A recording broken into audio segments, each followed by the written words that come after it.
Vector और आपका जो कॉम्प्लेक्स नंबर है, ये दो रिप्रेजेंटेशन के तरीके हैं। जैसे हमारे पास कार्टेशियन कोऑर्डिनेट है, वैसे ही रिप्रेजेंटेशन के ये तरीके हैं। सही है ना?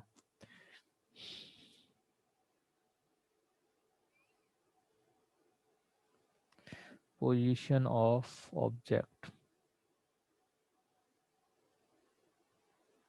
इन 3D और कॉम्प्लेक्स बताता है 2D में।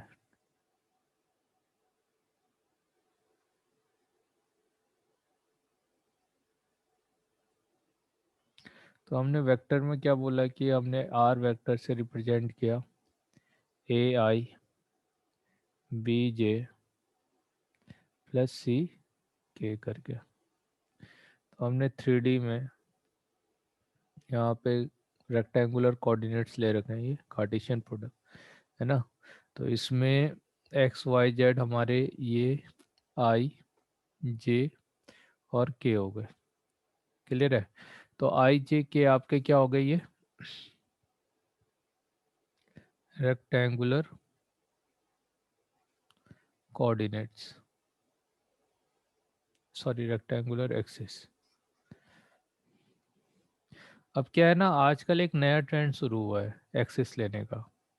अब क्या आई जे के में बच्चे ने इतने टाइम से पढ़ लिया है कि उसको अब समझ में आने लगता है। तो अब वो इसकी जगह पे क्या यूज करने लग गए हैं? एल एम एन, या आपसे बोल देगा कि ए बी सी। ठीक है? तो इस तरह के जब कोऑर्डिनेट दे दिए जाते हैं ना, A B C, suppose A B C is the rectangular axis, ठीक है, 3 एक्सिस। उसके बाद क्वेश्चन पूरा सेम रहेगा, मगर एक्सिस चेंज कर दिया। तो कई बार क्या है, इसको शुरू में समझ में ही नहीं आ रहा होता है बच्चों को कि ए बी सी क्या है भाई।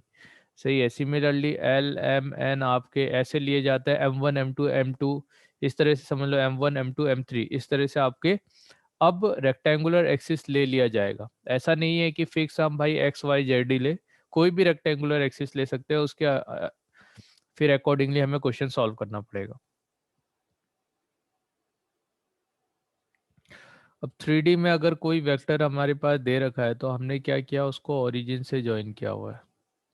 तो इस वाले पॉइंट से हमने ओरिजिन से इसको ज्वाइन किया। इसे कहा कि ये ए आई प्लस बी जे प्लस सी के है। तो ये इस पॉइंट का पोजीशन हो गया। तो इसमें फर्स्ट ए जो है, यहाँ पे ये क्या, आई जे, और सिमिलरली यहाँ पे मान लेते हैं ये के एक्सिस हो गया। तो हमने कहा ये क्या है, इसका पोजीशन है कि नहीं? और इस पोजीशन में हाँ। जो ए है, ये ए रिप्रेजेंट करता है आपका एक्स इंटरसेप्ट, या आपका प्रोजेक्शन ऑफ, प्रोजेक्शन भी कह सकते हो आप इसको, प्रोजेक्शन अलोंग ए। तो यहाँ से ए तक ये ए है। पहले आपको इस जगह पे जाना है, इस पोजीशन पे जाना है, तो आप एक्स एक्सिस में ए गए, वाई एक्सिस में बी गए, फिर जेड एक्सिस में के गए, मतलब सी गए। इतना डिस्टेंस जाओगे तब जाके इस पर्टिकुलर पॉइंट पे आप पहुंच पाओगे। ठीक है? तो ये आपका प्रोजेक्शन है लाइन का, ए बी, और इस तरफ क्या हो जाएगा प्रोजेक्शन, मान लो सी। तो ये हो गया।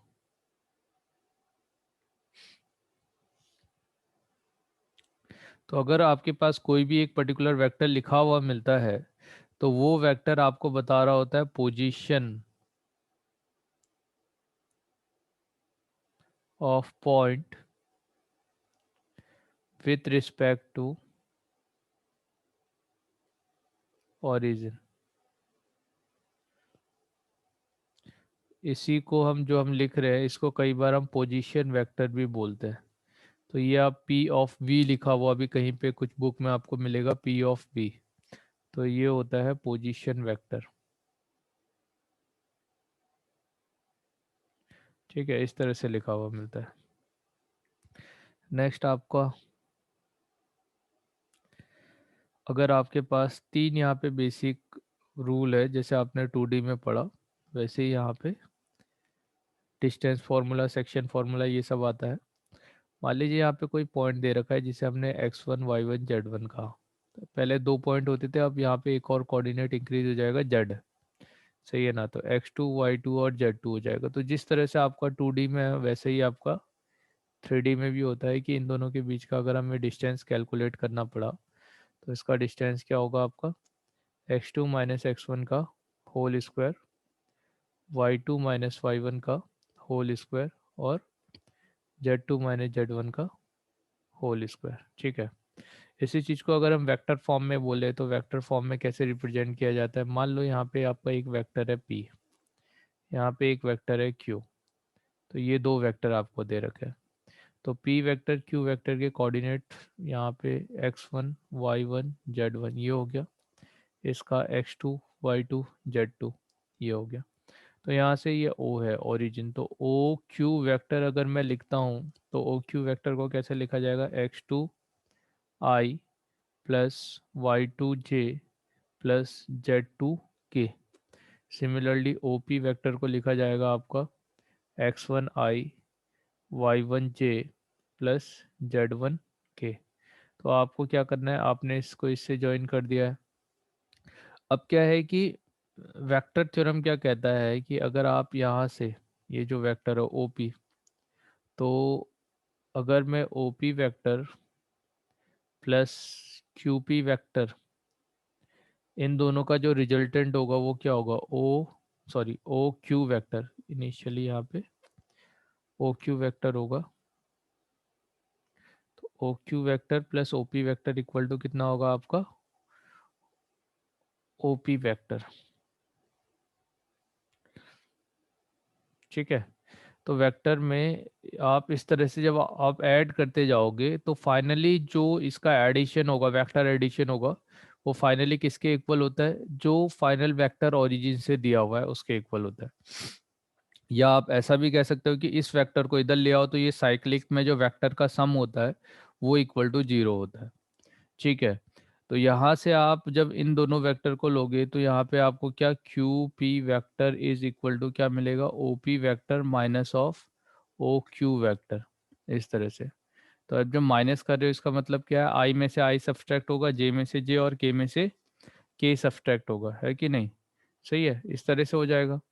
तो यहाँ पे आपका x2 माइनस, देखो ओपी में ये आ रहा है और इसमें ये आ रहा है, जब इन दोनों को सब्सट्रैक्ट करोगे तो आप क्या करोगे, x1 माइनस x2 इस तरह से मान लो, ये i हो गया, plus y2 minus y1 minus y2 कर लो, ये j हो गया, प्लस z1 माइनस z2 कर लो, ये k हो गया। ठीक है। तो ये आपको तीनों कोऑर्डिनेट्स मिल गए ओ क्यू ऑफ पी के।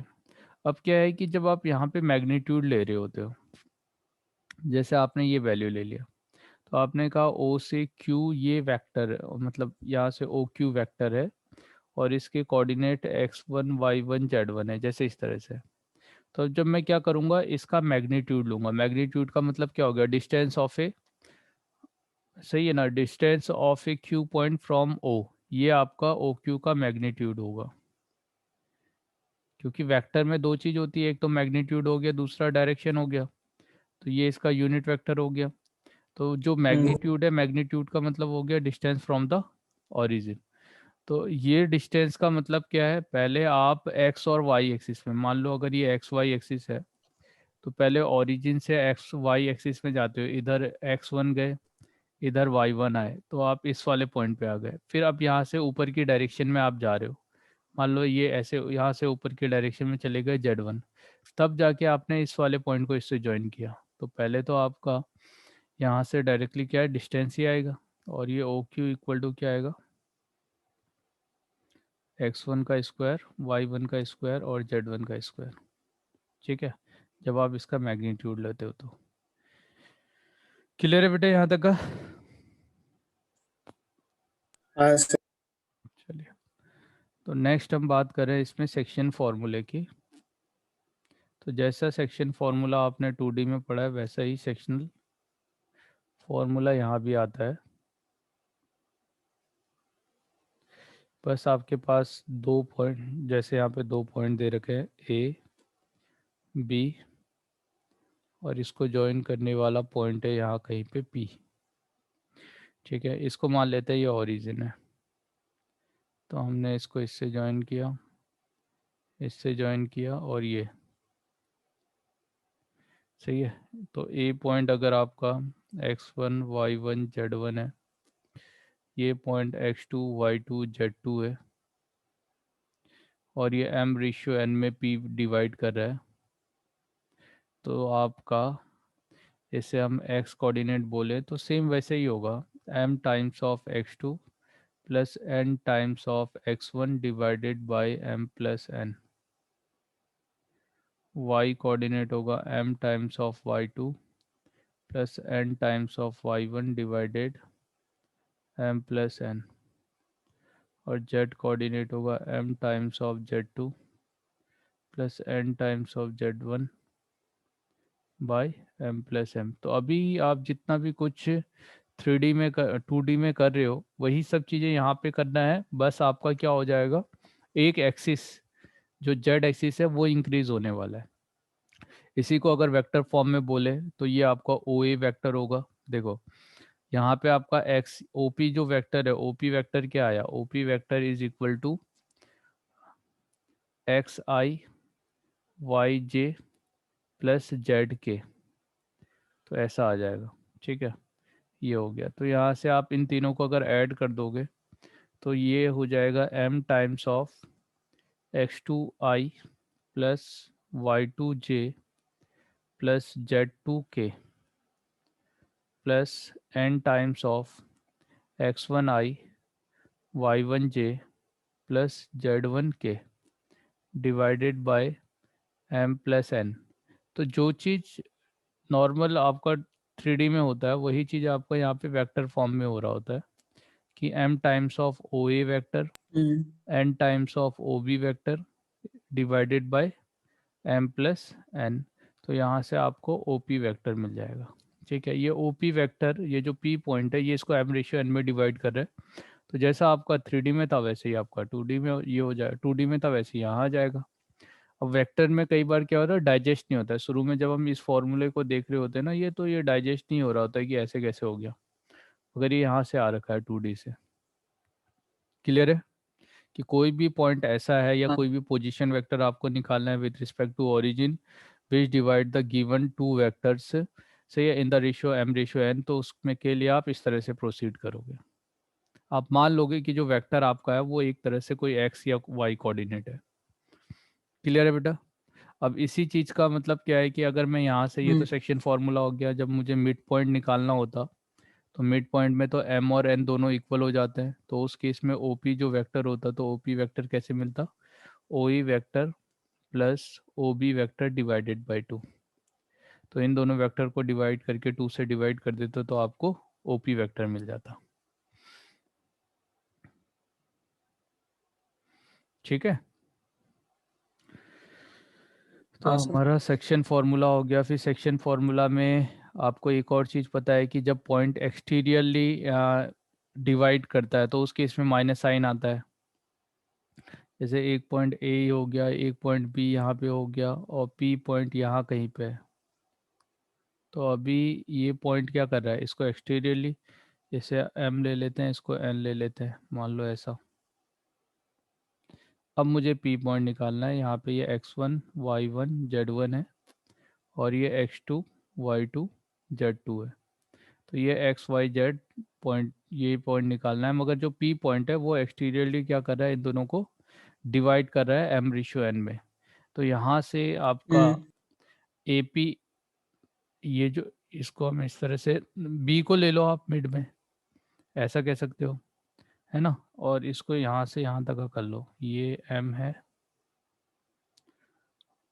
और ये एन है, ऐसे। तो इसे आप ऐसे भी देख सकते हो कि बी वाला पॉइंट है वो इसे एम माइनस एन और एन में डिवाइड करेगा। तो मैं ऐसा कह सकता तो O B vector is equal to m minus of m times of O P vector plus n times of O A vector divided by m minus of n plus n। तो n से n cancel out हो गया, m times of O B vector हो गया minus of n times of O A vector divided by m minus of n। यहाँ से ओ P vector आ जाएगा, है कि नहीं। वही ऊपर वाला फॉर्मूला लगाया है, मगर किसके लिए लगाया, मैंने बी के लिए लगा दिया। ठीक है। तो इस तरह से कई बार अगर मान लो कहीं पे प्लस माइनस भूल गए कैसे करना है, तो आप इस तरह से कर सकते हो कि इस पी वाले पॉइंट को बाहर मान लो, ये मान लो कि बी आपका ए और पी को डिवाइड कर रहा है। तो ये हो गया हमारा बेसिक सेक्शन, और ये हो गया पोजीशन वेक्टर। अब मुझे ये बताओ, कुछ कुछ वेक्टर्स के बारे में आप जानते होगे, जैसे पोजीशन वेक्टर तो समझ गया ना, पोजीशन वेक्टर का मतलब क्या होता है, वेक्टर फ्रॉम द ओरिजिन। ठीक है। Zero vector, zero vector possible ही नहीं। हाँ, मतलब जो जिसका इनिशियल और फाइनल पॉइंट एक ही होगा उसको हम जीरो वेक्टर बोलेंगे। ठीक है। मतलब जैसे ये पॉइंट है, ये इनिशियल पॉइंट है, ये आपका फाइनल पॉइंट है, सही है ना। तो जैसे मैंने इस तरह का कोई वेक्टर बनाया, इस तरह से कोई वेक्टर बनाया, तो इनिशियल और फाइनल ये दोनों एक ही जगह कोइंसाइड करें, तो उसको हम क्या बोल देंगे कि वो वेक्टर क्या हो जाएगा, आपका जीरो वेक्टर हो जाएगा। यूनिट वेक्टर जिसका मैग्नीट्यूड, अभी देखो जीरो वेक्टर की खासियत क्या होती है, उसमें आपको मैग्नीट्यूड पता है मगर डायरेक्शन नहीं पता है।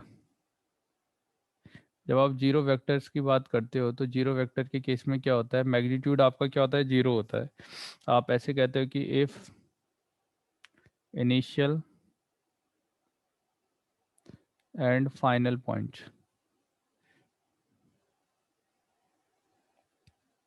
Point coincide.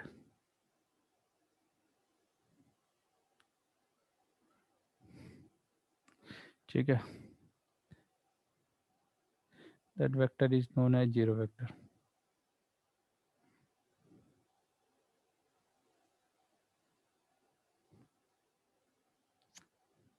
अब क्या है इसमें ना, क्वेश्चन जो बनने के चांसेस होते हैं वो कई बार उसमें बनते हैं कि अब देखो जब आपने कोई जीरो वेक्टर माने ओ ए वेक्टर लिया और ये जीरो वेक्टर है, जनरली इसको कई बार कैपिटल ओ से रिप्रेजेंट किया जाता है।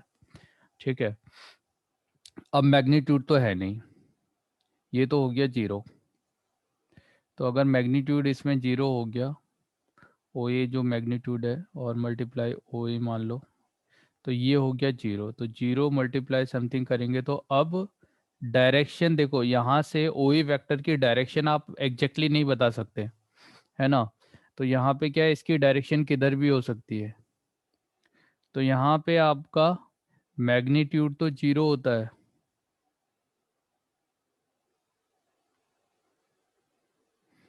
बट डायरेक्शन नॉट डिफाइंड, क्योंकि किधर भी हो सकती है ना। तो ये कई हाँ बार सर। स्टेटमेंट में पूछ लिया जाता है। नेक्स्ट हम बात कर रहे हैं यूनिट वेक्टर की।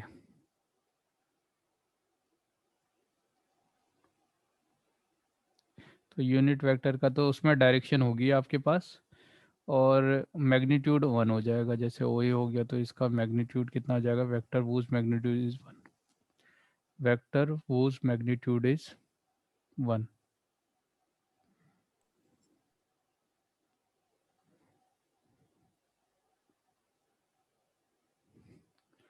इज यूनिट और वन।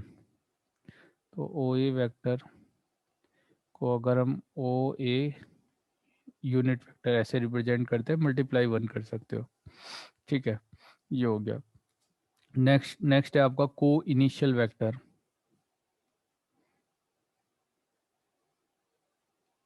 नाम से ही क्लियर हो रहा है, को इनिशियल वेक्टर जिसका इनिशियल पॉइंट क्या होगा, एक होगा। हाँ, वेक्टर्स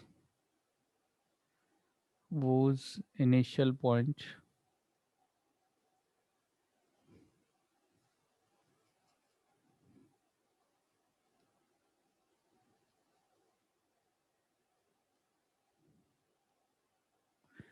पॉइंट्स आर सेम।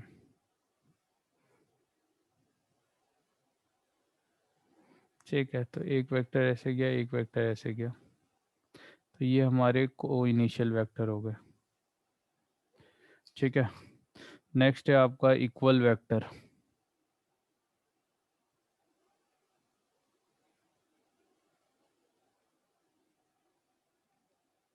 तो दो वेक्टर इक्वल कब होंगे? जब दोनों का डायरेक्शन सेम हो और दोनों का मैग्नीट्यूड भी सेम हो।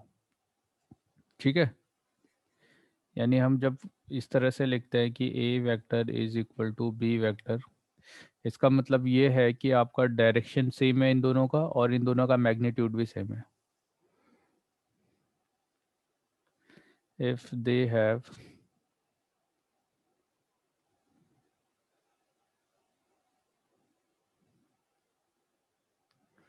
Equal magnitude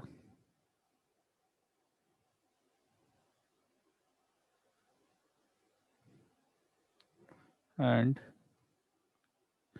have same direction,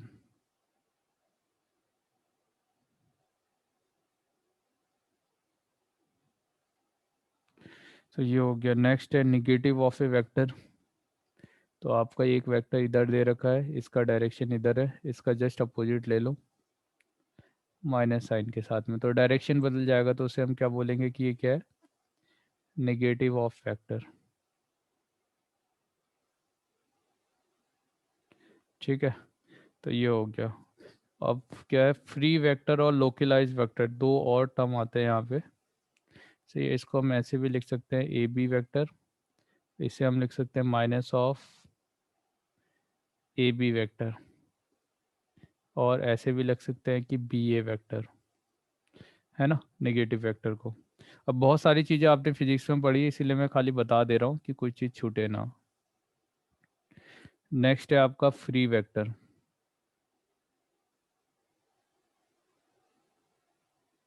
तो फ्री वेक्टर का मतलब ये होता है जिसका इनिशियल पॉइंट फिक्स नहीं होगा। ठीक है, तो उस वेक्टर को आप पूरे स्पेस में कहीं भी मूव कर सकते हो। जैसे मान लो मैंने इस तरह से कोई वेक्टर बनाया, मगर मुझे ये नहीं पता है ये ओ ए वेक्टर है, इसका मैग्नीट्यूड और डायरेक्शन मुझे पता है, मगर ये नहीं पता है कि इसका इनिशियल पॉइंट कहाँ पे होगा। तो इस वेक्टर को कहीं भी शिफ्ट कर सकता हूँ 3D में। कई बार हम क्या कर रहे होते हैं, इसी तरह से कर रहे होते हैं कि हमें एक वेक्टर ऐसे दिया, इस तरह से तीन वेक्टर दिए, तो हम इसको अभी रीअरेंज कर सकते हैं। हमने ऐसे कर दिया, ऐसे कर दिया, है ना, समथिंग मान लो इस तरह से कर दिया या ऐसे कर दिया और इसको इधर बढ़ा दिया। क्लियर है बेटा? तो ये क्या है, ये तीनों वेक्टर अभी फ्री वेक्टर है, इस वजह से हम इसको एक जगह से दूसरी जगह शिफ्ट कर पा रहे हैं। तो ये है whose initial point is not fixed, initial point is not specified, तो उसको हम क्या बोलेंगे कि वो हमारा फ्री वेक्टर होगा। सिमिलर ठीक है, अब क्या है कि लोकलाइज्ड वेक्टर एक जैसे फ्री वेक्टर आता है, लोकलाइज्ड वेक्टर आता है एक।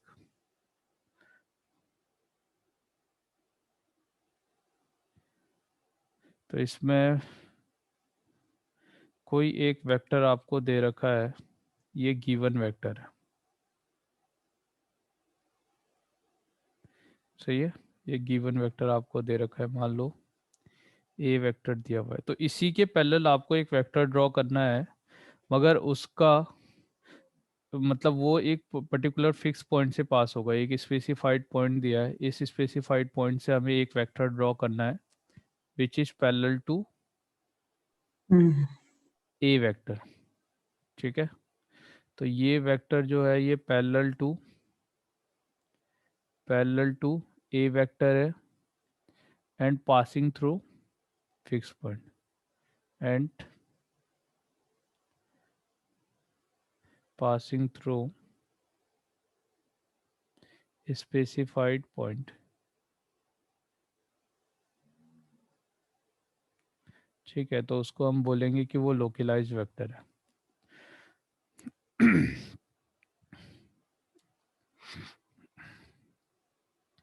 ठीक है, तो क्या क्या हमने देख लिया कि बेसिक आपका जीरो वेक्टर क्या होता है, जिसका मैग्नीट्यूड नहीं है, डायरेक्शन है। यूनिट वेक्टर जिसमें मैग्नीट्यूड होगा, डायरेक्शन होगा, मगर मैग्नीट्यूड वन होगा। कोई इनिशियल वेक्टर जिसका इनिशियल पॉइंट सेम होगा। इक्वल वेक्टर जिसका मैग्नीट्यूड और डायरेक्शन दोनों सेम होगा। Negative of vector, A B vector दे रखा है उसमें माइनस कर दो या डायरेक्शन चेंज कर दो तो वो आपका निगेटिव वेक्टर बन जाएगा। फ्री वेक्टर में स्पेसिफाइड पॉइंट नहीं दे रखा है, उसे कहीं भी मूव कर सकते हैं स्पेस में। लोकलाइज वेक्टर का मतलब हो गया कि अगर कोई गिवन वेक्टर दे रखा है उसी के पैरेलल वेक्टर ड्रॉ करना है, मगर एक स्पेसिफाइड पॉइंट से। हाँ, कुछ बोल रहे थे बेटा।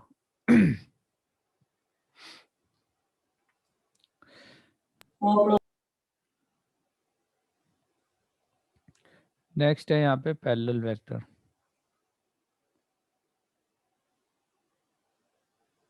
अब क्या है ना, कई बार बच्चों को यहाँ पे पैरेलल और कोइंसाइड में मतलब कंफ्यूजन होता है ना। तो यहाँ पे कोइंसाइड, जैसे लाइन में क्या होता है, लाइन में ये पैरेलल है, ये कोइंसाइड कर रहा है ना।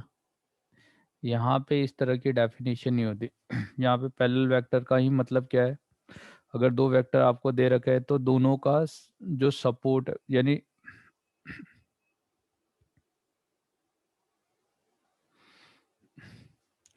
जैसे एक वेक्टर आप ऐसे ले लो, ये, और एक वेक्टर ऐसे ले लिया, तो इन दोनों का मैग्नीट्यूड डिफरेंट हो सकता है, मगर ये दोनों पैरेलल है।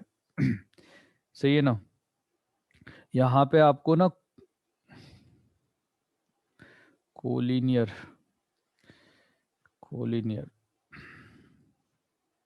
चलो, पैरेलल वेक्टर में आपका टू और more are said to be parallel, they have the same.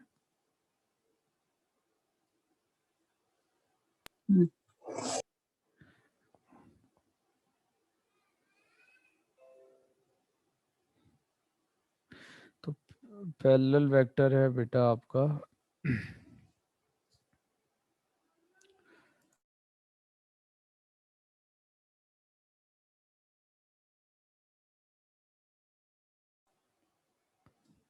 अगर दो वेक्टर पैरेलल हैं, इसका मतलब देयर डायरेक्शन मे और मे नॉट बी सेम।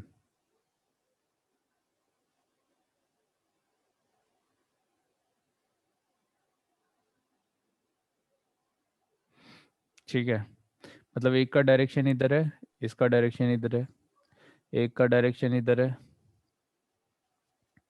इसका डायरेक्शन जस्ट अपोजिट है। एक ऐसा है, एक ऐसा है। ठीक है, तो ये भी आपके पैरेलल वेक्टर है।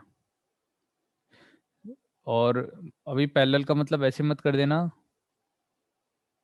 ठीक है, मतलब निगेटिव ऑफ समथिंग हो सकता है। दूसरा चीज क्या है कि इनका जो मैग्नीट्यूड है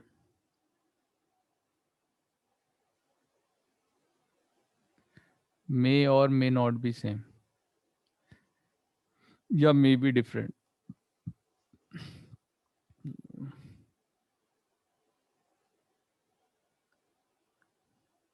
तो मैग्नीट्यूड डिफरेंट हो सकता है और एक वेक्टर दूसरा का निगेटिव हो सकता है।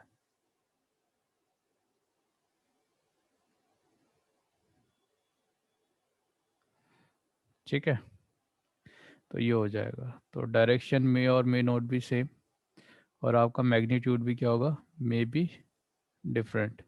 तो एक ये है। और नेक्स्ट है आपका लाइक और अनलाइक वेक्टर।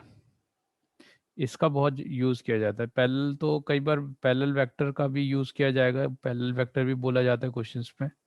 और दूसरा है लाइक और अनलाइक वेक्टर्स। और फिजिक्स में तो बहुत ज़्यादा यूज़ होता है लाइक अनलाइक। तो यहाँ पे क्या है, लाइक का मतलब हो गया जिसका डायरेक्शन सेम है, ये लाइक वेक्टर हो गया। और जिसका डायरेक्शन अपोजिट है, ये अनलाइक वेक्टर हो गया।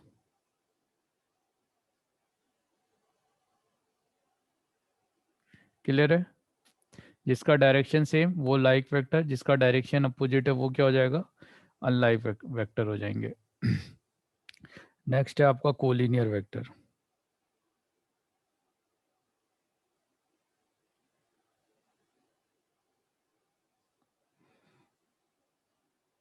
कोलिनियर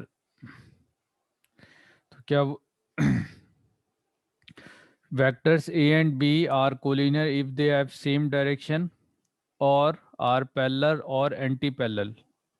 दोनों का डायरेक्शन सेम हो, पैरेलल हो या एंटी पैरेलल हो, since their magnitude are different we can find some scalar lambda for which A equal to lambda times of B. ठीक है, तो कोलिनियर वेक्टर किसे, आप देखो कोलिनियर और पैरेलल में ज़्यादा डिफरेंस है नहीं. ठीक है, कोलिनियर वेक्टर क्या होता है कि अगर दो वेक्टर आपको दे रखे हैं जैसे ए वेक्टर, और इस वर्ड का यूज़ किया जाता है कई बार, आपको पैरेलल बोला जाएगा, कोलिनियर बोला जाएगा.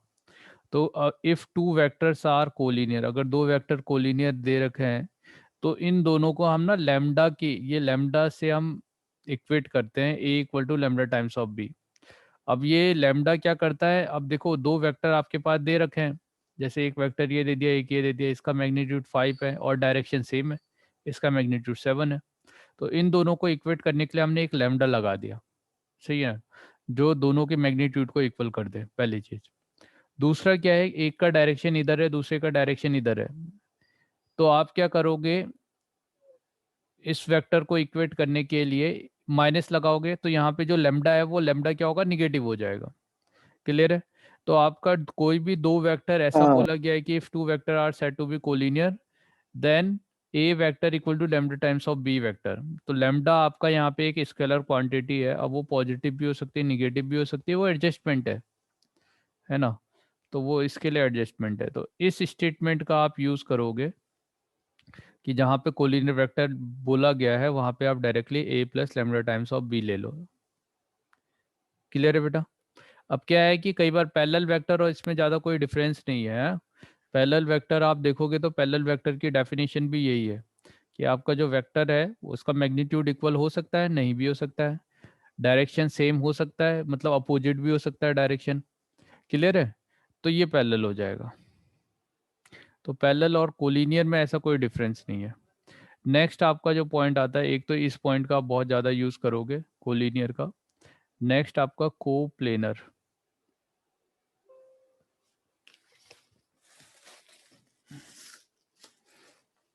एक सेकेंड.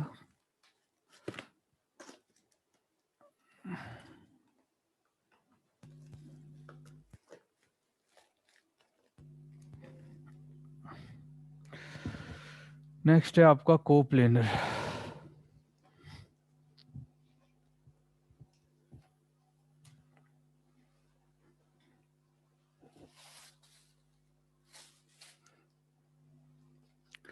को प्लेनर. तो को प्लेनर वेक्टर्स क्या होते हैं, vectors are in a plane. तो अगर वेक्टर्स आपके एक ही प्लेन में है, vectors are in a plane, तो उसे को प्लेनर वेक्टर बोला जाता है. ठीक है. तो इन दोनों का आप बहुत ज़्यादा यूज़ करोगे, को प्लेनर वेक्टर और कोलिनियर वेक्टर. क्लियर है बेटा. ठीक है. नेक्स्ट आपने दो एक और चीज़ें इसमें पड़ी हुई है, एडिशन ऑफ ए वेक्टर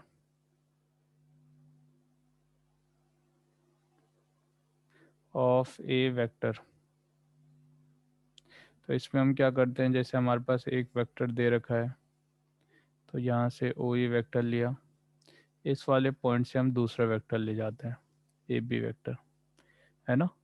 इसमें टिप और टेल होता है, तो ये दूसरे वाले वेक्टर का टेल है, ये टिप हो गया, टेल है, टिप है. जब आप एडिशन करते हो तो फर्स्ट वेक्टर का टिप और सेकंड वेक्टर का टेल इसे कंबाइन करते हो, तो ये हो गया आपका एडिशन ऑफ ए वेक्टर, है कि नहीं. इसी वेक्टर को हमने ओ ए वेक्टर किया प्लस ए बी वेक्टर लिया और इसको हमने किसके इक्वल कर दिया, ओ बी वेक्टर के.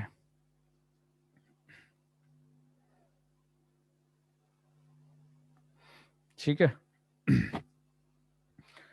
इस तरह से हो जाएगा आपको, इसका डायरेक्शन इधर, इसका डायरेक्शन है, इसका डायरेक्शन. इसी को हमने ऐसे भी लिखा कि अगर हम ए बी वेक्टर प्लस यहाँ से बी ओ वेक्टर ले ले तो इसका जो सम होगा वो कितना हो जाएगा, 0 हो जाएगा.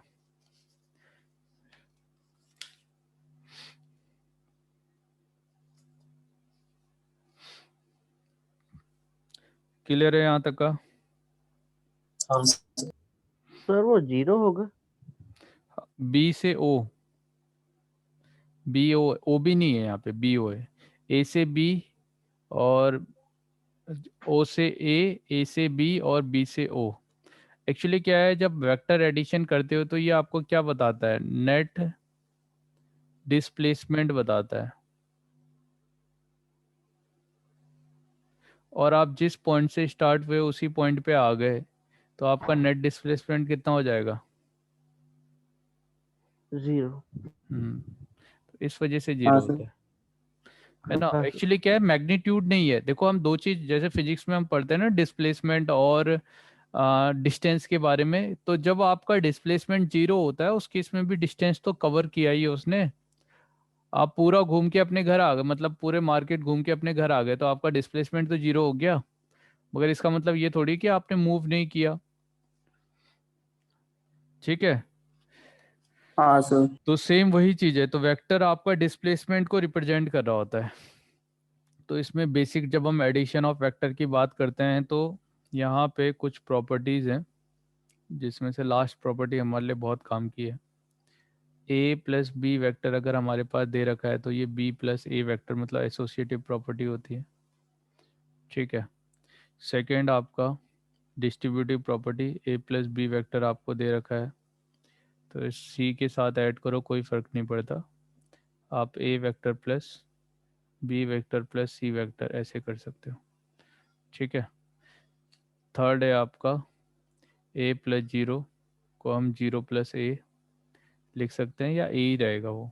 ठीक है। इसको एडिटिव आइडेंटिटी एसोसिएटिव प्रॉपर्टी ये हो गई, और ये होगी कम्यूटेटिव,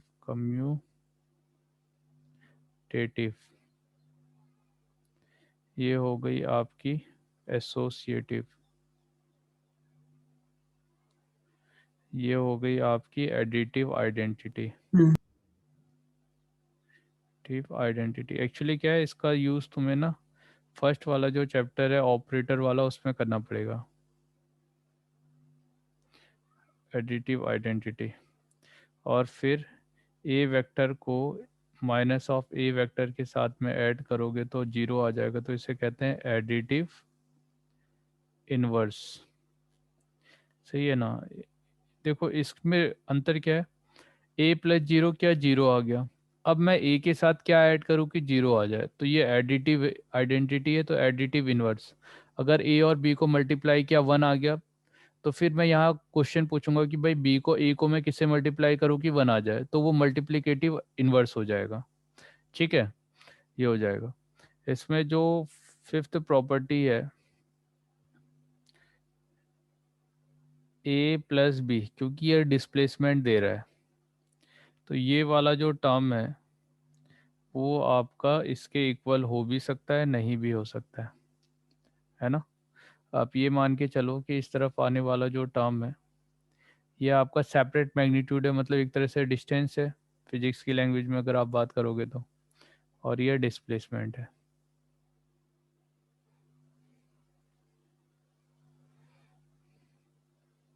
ठीक है, सही है ना। तो ये इनिक्वलिटी आपको याद रखनी है। दूसरी बात, A minus of B is greater than, और मतलब ये ट्रायंगुलर इनिक्वलिटी भी कह सकते हो आप, वहाँ पे वो भी बात एक ही बात है, मतलब वैसे भी देख सकते हो आप इसको। ठीक है बेटा, इस तरह से आप ले लोगे, क्योंकि ये भी तो ट्रायंगल ही बन रहा है। सही है। तो sum of two side of a triangle is greater than third side, अगर आपने इसको ए ले लिया, इसको बी ले लिया और इसको ए प्लस बी कह रहे हो, तो ये थर्ड साइड हो गया, है कि नहीं।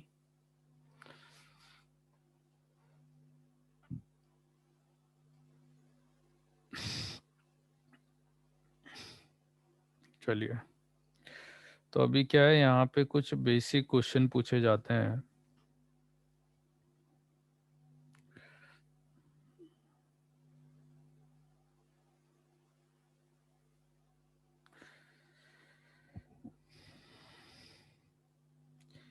क्वेश्चन आप ये लिखो कि A B C D E, is a pentagon. ठीक है, ये एक पेंटागन दे रखा है और आपसे कह रखा है prove that the resultant of force is 3 AC। Prove that the resultant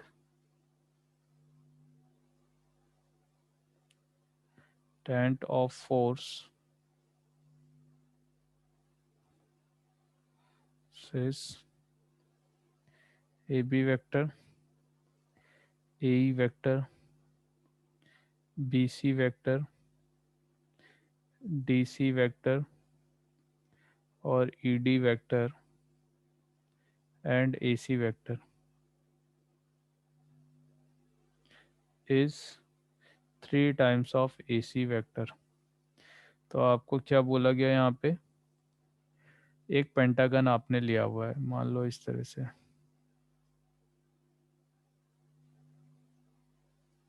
ठीक है, तो आप A B C D E इस तरह से लोगे आपका वेक्टर, है ना। ABBCCDDE और ऐसे ले लो आप। तो आपने सभी वेक्टर, रिजल्टेंट का मतलब क्या है, रिजल्ट इन सभी वेक्टर को ऐड कर दें। AB vector plus AE vector plus BC vector plus DC vector plus ED vector plus AC vector. Clear है बेटा? ठीक है, ऐसा हो जाएगा। तो यहाँ पे हम क्या देख रहे हैं, हाँ AC ऑलरेडी एक AC दे रखा है तो AC एक रहने देते हैं। इसके बाद AB plus BC, AB vector और BC वेक्टर है, तो इन दोनों को मैं ऐड करूंगा तो ये AC वेक्टर देगा कि नहीं, AB प्लस हाँ BC, सर। तो ये AC दे देगा। और दूसरा जो बचा है, अब देखो यहाँ पे क्या क्या बचा है, AE वेक्टर हो गया, ये AE वेक्टर और फिर है ED वेक्टर। तो अब डायरेक्शन इधर को हम ले रहे हैं, AE ED और उसके बाद DC ये। तो जब मैं इन दोनों को ज्वाइन करूंगा तो फाइनल यही तो वेक्टर मिलेगा मुझे, है ना। तीनों को, इसको ज्वाइन करता हूँ तो AE ED और DC, इन तीनों को ऐड करूंगा तो यहाँ से भी क्या मिलेगा, AC वेक्टर मिलेगा, है ना। आपको तो ये इनिशियल पॉइंट देखना है और फाइनल पॉइंट देखना है कि एडिशन के बाद फाइनली आप कौन से पॉइंट पे आ गए हो। तो यहाँ से आपको क्या मिल गया, 3 times of AC vector. Clear है? हाँ सर। हाँ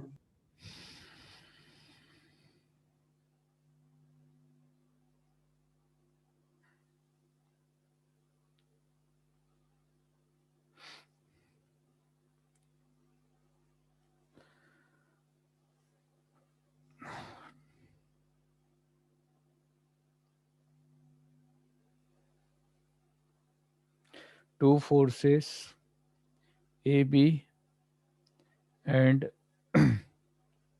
AD are acting at the vertex।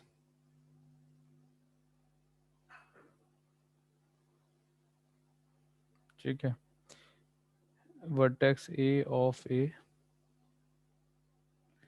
quadrilateral ABCD and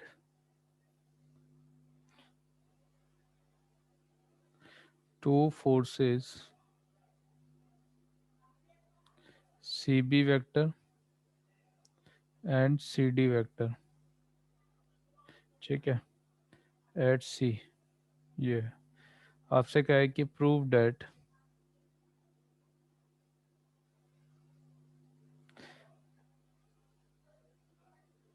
their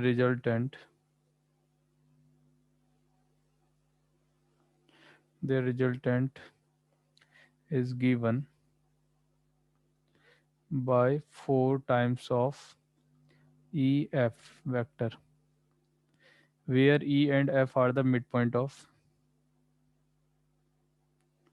where E and F are the midpoint of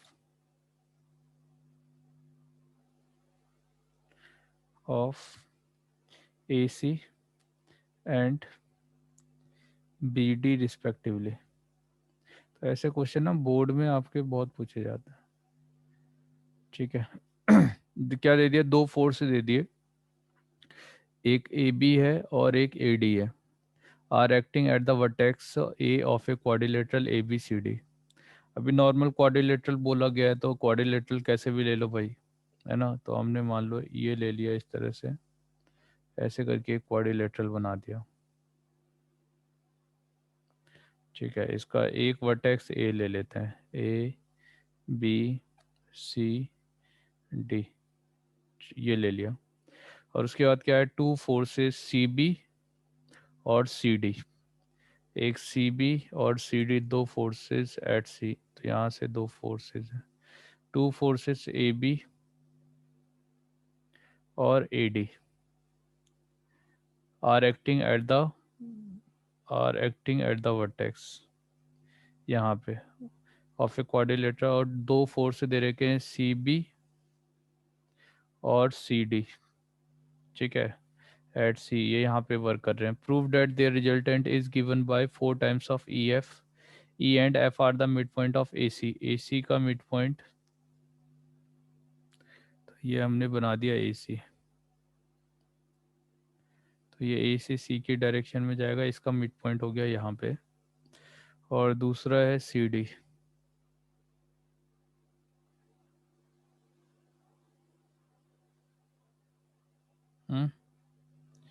क्या दे रखा है, E and F are the B D. ठीक है, इसका मिड पॉइंट हो गया बी डी, ये एफ हो गया, ये ई हो गया।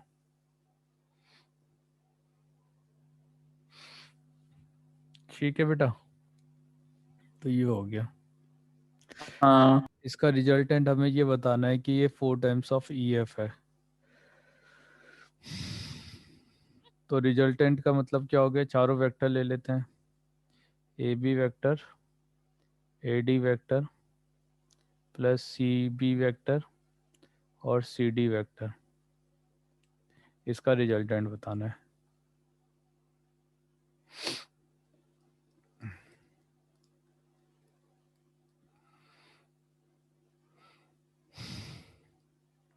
अब मैं ये जानता हूँ कि बी डी वेक्टर मुझे कैसे मिलेगा, जब मैं ए बी वेक्टर को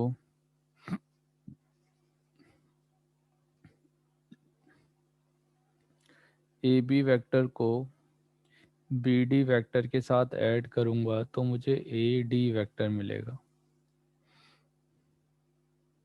जिस ए से बी लिखा है तो बी की तरफ डायरेक्शन, बी से डी लिखा है तो डी की तरफ डायरेक्शन।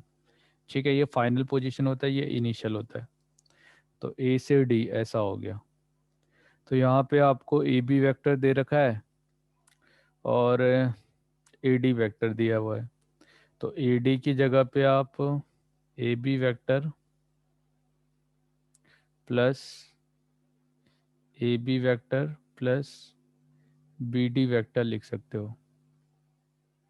ठीक है, ये इधर, ये इधर।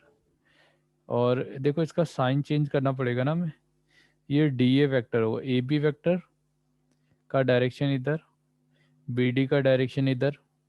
ठीक है, तो यहाँ पे ये डी से ए होगा, तो ये वाला जो वेक्टर होगा वो क्या होगा, डी से ए की डायरेक्शन में होगा। मगर हमें तो यहाँ पे ए डी चाहिए, ए डी चाहिए, तो जो वैल्यू आपने पुट किया वो माइनस में आएगी, है ना। तो माइनस ऑफ हाँ A B vector minus of B D vector, ये हो गया। सिमिलरली सी बी वेक्टर आपके पास में है, तो आपने सी बी ले लिया, सी बी वेक्टर और ए सी चाहिए, यहाँ पे क्या है, सी डी हो गया, सी बी हो गया। ठीक है, तो C B plus B D is equal to D से सी। यहाँ से इधर आओगे, यहाँ से इधर जाओगे और यहाँ से इधर जाओगे, डी से सी। मगर वहाँ जस्ट उल्टा है, सी डी वैक्टर है, तो यहाँ पे माइनस लगा लेते हैं। C B vector plus B D vector equal to आपका सी डी वैक्टर, ऐसा हो जाएगा। तो यहाँ पे C B vector minus C B vector plus B D vector, ऐसा हो जाएगा। ठीक है, तो ये रिजल्टेंट हो गया। अब ए बी से ए बी कैंसिल आउट हो गया, यहाँ से बी डी वैक्टर आ गया प्लस यहाँ से बी डी वैक्टर आ गया, तो ये 2 times of B D vector हो गया, है कि नहीं? हाँ अब जो बी डी वैक्टर आपने ले रखा है,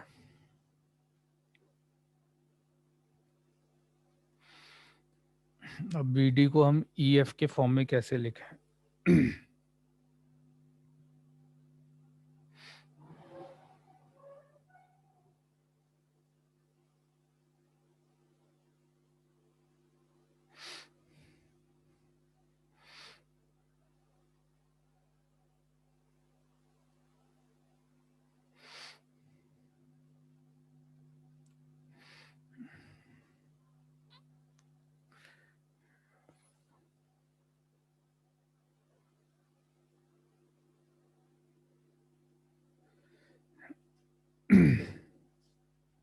ए डी और ए बी। अच्छा, यहाँ पे एक और चीज़ हम लिख सकते हैं, अगर f इसका मिड पॉइंट है तो A B vector plus A D vector, सही है, इन दोनों का जो मिड पॉइंट है वो है f, तो हम इसका मिड पॉइंट यानी इतना divided by 2 equal to A F लिख सकते हैं। अभी हमने पढ़ा था कि अगर यहाँ पे ए पॉइंट है, यहाँ बी पॉइंट है और पी पॉइंट इसका मिड पॉइंट है, तो आप जहाँ से भी ओरिजिन है, ओरिजिन से इसको ज्वाइन करोगे तो O A plus O B divided by 2 equal to P vector हो जाएगा, ऐसा हो जाएगा ना?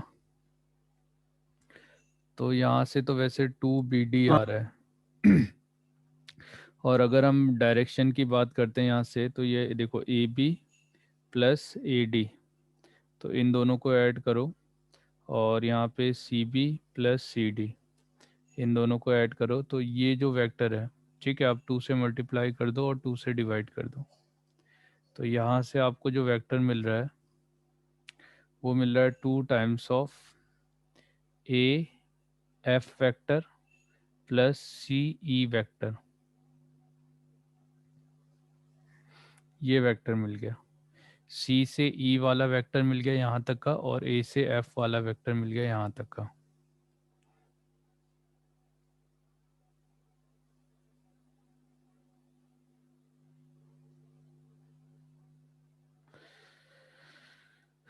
ठीक है, अब ए एफ प्लस सी ई को क्या किया जा सकता है?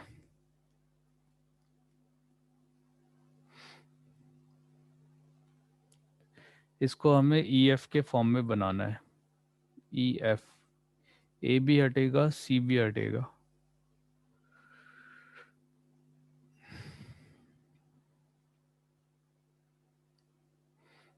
क्या किया जाए बेटा, सोचो तो कुछ।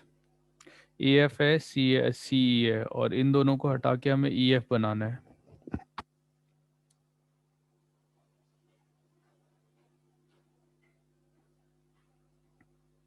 सर वो तो हाफ नहीं है सर, वो सी होगा ना, ए एफ तो। बहुत बढ़िया। जो ई है, ई ए सी का हाफ है, ई इज हाँ the mid point of A C है, A C and B D. तो E is the mid point of A C है, तो इसे मैं 2 टाइम्स ऑफ ई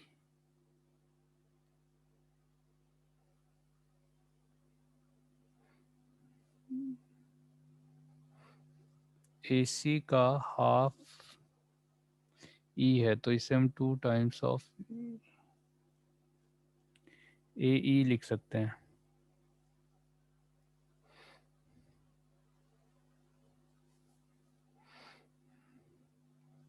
पर इससे फ़ायदा क्या होगा? ई तो मिड पॉइंट है, यहाँ पे एफ आ रहा है, यहाँ सी आ रहा है, ई इसका मिड पॉइंट है, पीडी का पीडी प्लस बीडी है, सीबी प्लस ये, इन दोनों का मिड पॉइंट तो हमने लिया ही इसे। सर उसको ईएफ में कन्वर्ट कर दो।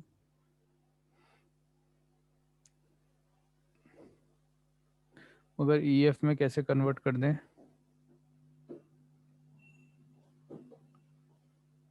ई इसके ऊपर एक पॉइंट है, एफ यहाँ पे इसके ऊपर एक पॉइंट है, सर उसके डायगोनल इन इक्वल नहीं दोनों होंगे को ए एफ क्वाड्रिलेटरल के। और सी ई।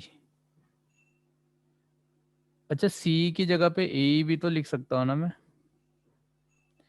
मान लो ए एफ, अगर ई ए सी का मिड पॉइंट है तो ए ई का जो वैल्यू है वो ई सी के इक्वल होगा।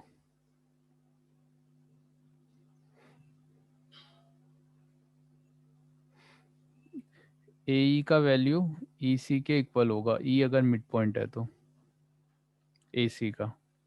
तो जहाँ पे सी ई लिखा हुआ है उसकी जगह पे हम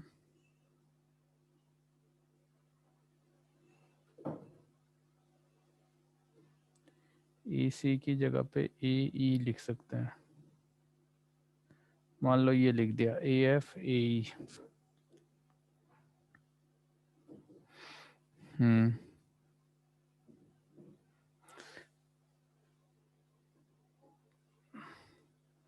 तो ये 4 टाइम्स कैसे हो रहा है? 2 टाइम्स हो रहा है। Is the mid point of A C, ठीक बात है।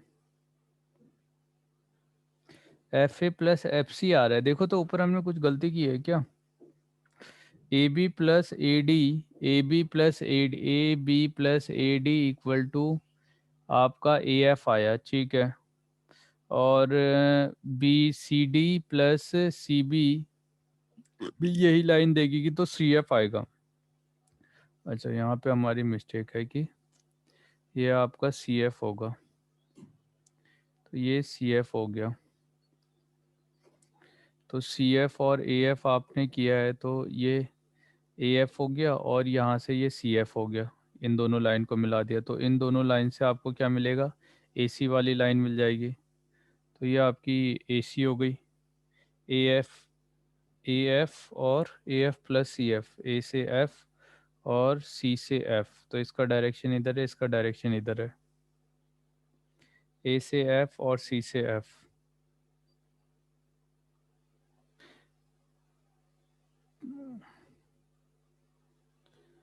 तो ए एफ की जगह पे अगर आप यहीं से देखते हैं, minus of 2 times of F ए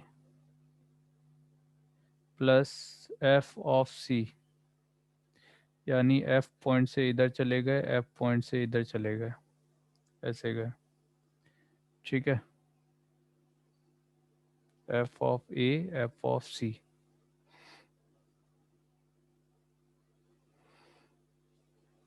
तो एफ से ए की तरफ गए, एफ से सी की तरफ गए, तो ये ए सी दे पाएगा?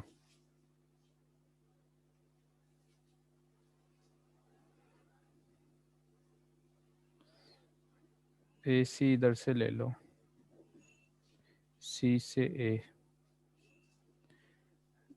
तो इसका डायरेक्शन इधर, ये है सर एफ।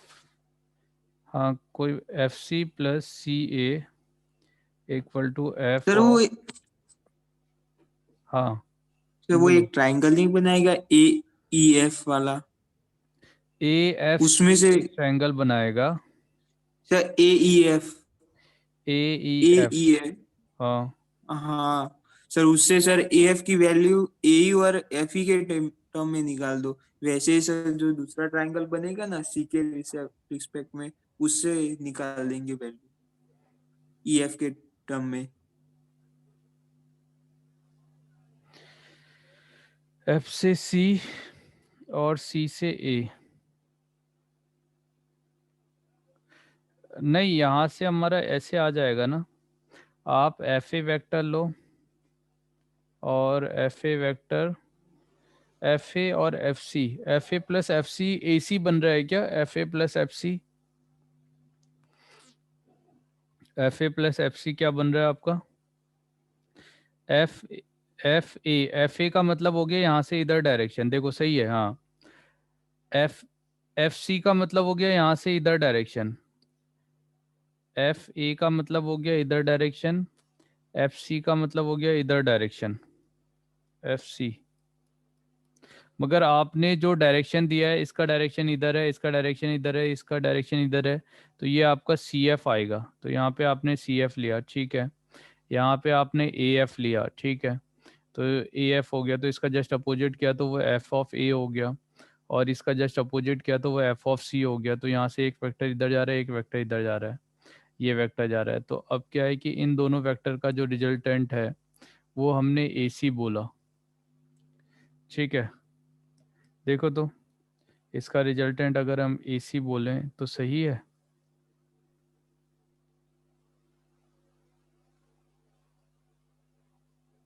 वो तो सही है ना, क्योंकि वो हाफ एफ तो मिड पॉइंट है।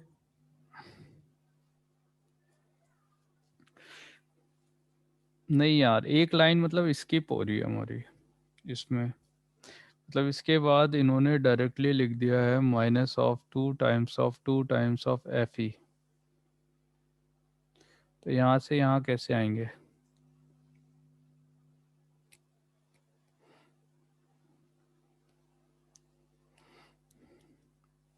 या हम इसको तो 4 टाइम्स ऑफ ई एफ लिख सकते हैं।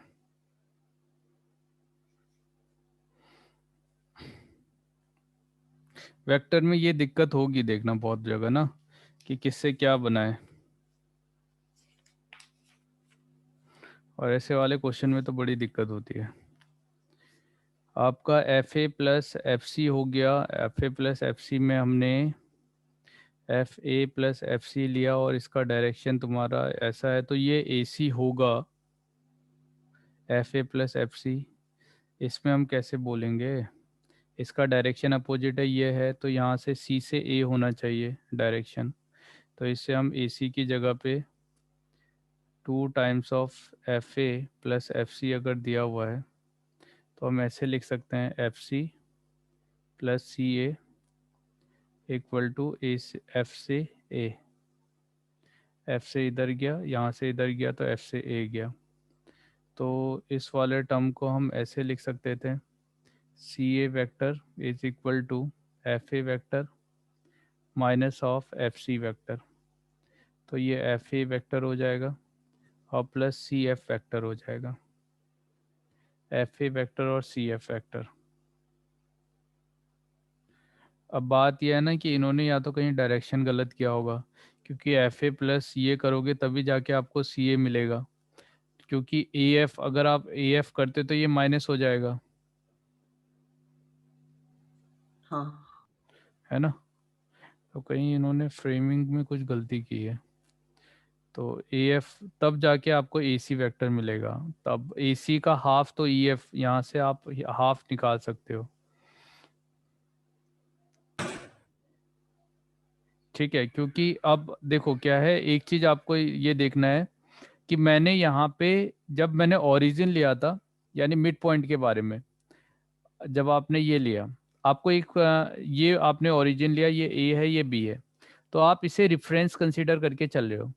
तो ये अगर आपका रिफरेंस है, तब इस रिफरेंस के रिस्पेक्ट में आपने पी को मिड पॉइंट बोला, तो आपने ऐसा बोला कि O P equal to O A vector plus O B vector divided by 2।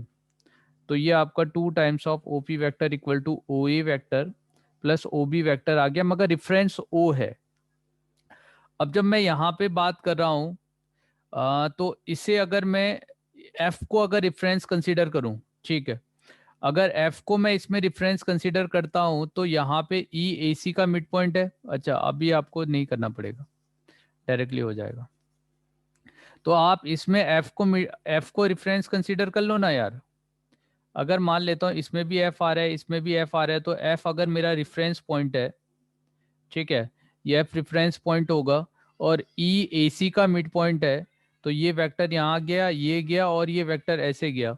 तो मैं यहीं से डायरेक्टली लिख सकता हूँ ना कि एफ ई वेक्टर और 2 टाइम्स, हम्म, यहाँ से लिख सकते हैं, है ना।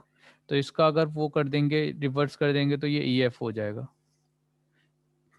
हाँ होगी, ठीक है बेटा। तो इसमें क्या है ना कि हमने तीन, एक बार फिर से देखते हैं कि इसमें तीन रेफरेंस पॉइंट हमने यूज कर रखे हैं मिड पॉइंट का यूज करते हुए।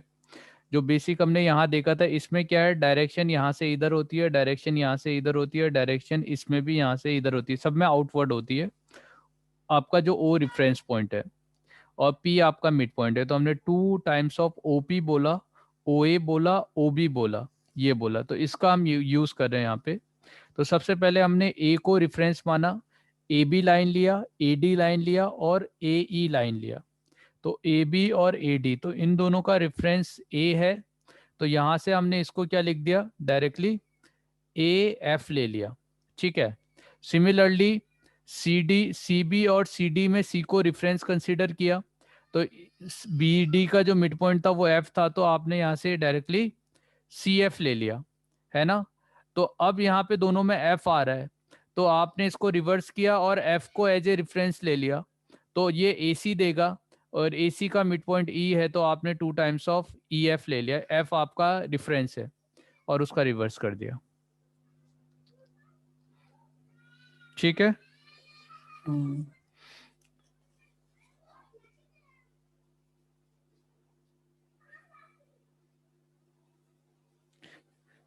ठीक है बेटा, समझ में आ गया। हाँ सर। तो हम क्या क्या करने में लगे थे इसमें, है ना। चलो, तो ये हो गया हमारा component of a vector.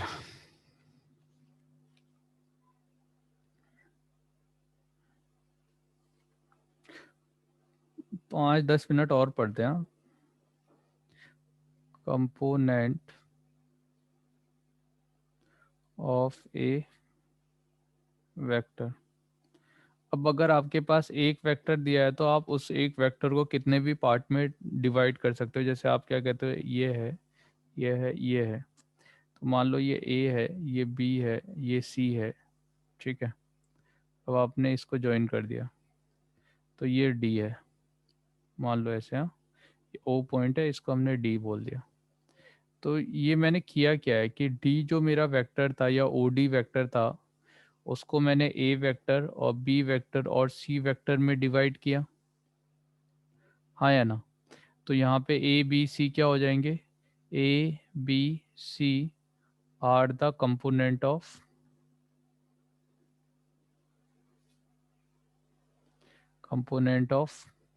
D vector, है ना।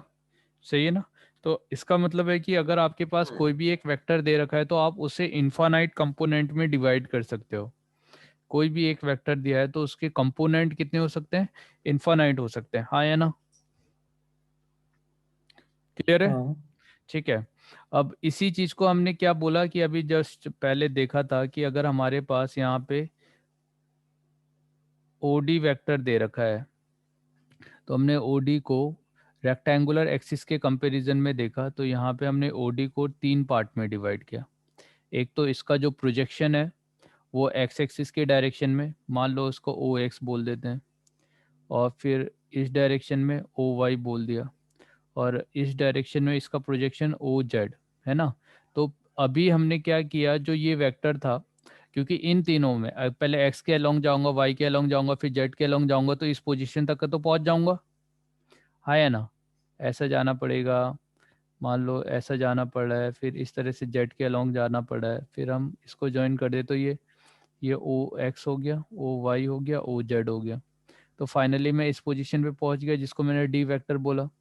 तो डी वेक्टर के लिए हमने 3 वेक्टर लिए, एक तो ओ एक्स वेक्टर लिया, प्लस फिर यहाँ से एक्स वाई वेक्टर लिया, फिर यहाँ से हमने वाई जेड वेक्टर लिया, हाँ या ना।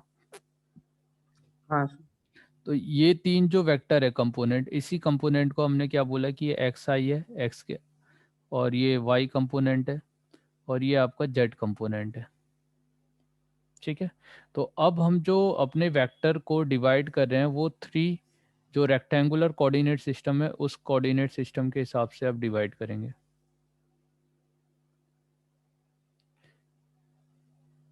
ठीक है। तो ये हो गया कंपोनेंट, और इसी चीज़ को हमने ऐसे बोला था अभी कि अगर डी का मैग्नीट्यूड लेना है, तो ये रूट ओवर क्या हो जाएगा, एक्स स्क्वायर वाई स्क्वायर और जेड स्क्वायर।